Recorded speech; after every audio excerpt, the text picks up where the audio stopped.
What's up, family? This is Kofi Asasi reporting from Accra, Ghana, and welcome back to the channel, backtoafrica.net, where we bring you the latest Pan-African news, culture, history, and developments from across the African world. Today, we're talking about a historic event that many mainstream media outlets are barely covering, but future generations may look back on this moment as a turning point in global history.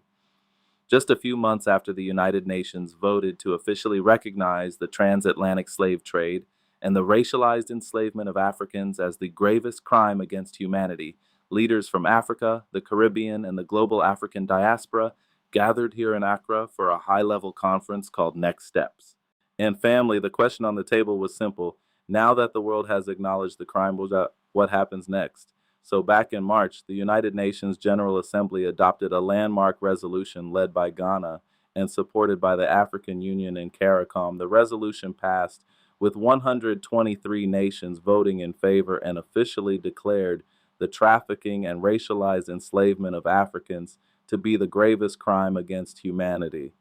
This was no small achievement. Now, for the first time, the world's largest international body has formally recognized that reality. The Next Steps Conference was held in Accra, Ghana, bringing together representatives from more than 80 countries, including heads of state, ministers, legal experts, historians, civil society organizations, and reparations advocates.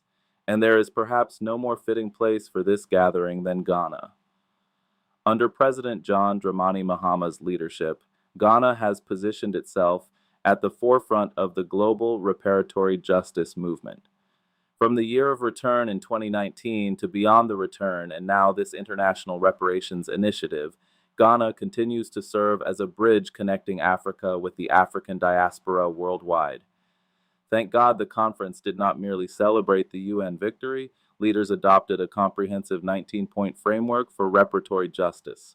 Among the major proposals, formal and unconditional apologies from nations and institutions that profited from slavery, financial compensation and development initiatives, debt relief for affected nations, the return of stolen cultural artifacts and ancestral remains, creation of a global reparations fund, expanded pathways for diaspora Africans to reconnect with and return to Africa, legal strategies to advance reparatory claims internationally.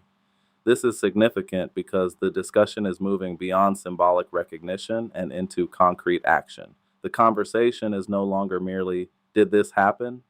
The world has largely answered that question. Now the question is, what justice looks like after acknowledgement? My president. President John Dramani Mahama emphasized that slavery was not simply a historical tragedy. It created economic and social systems whose effects are still felt across Africa and throughout the diaspora today. During the conference, he announced the creation of 3 international panels focusing on reparatory justice, cultural restitution, legal affairs, and strategy.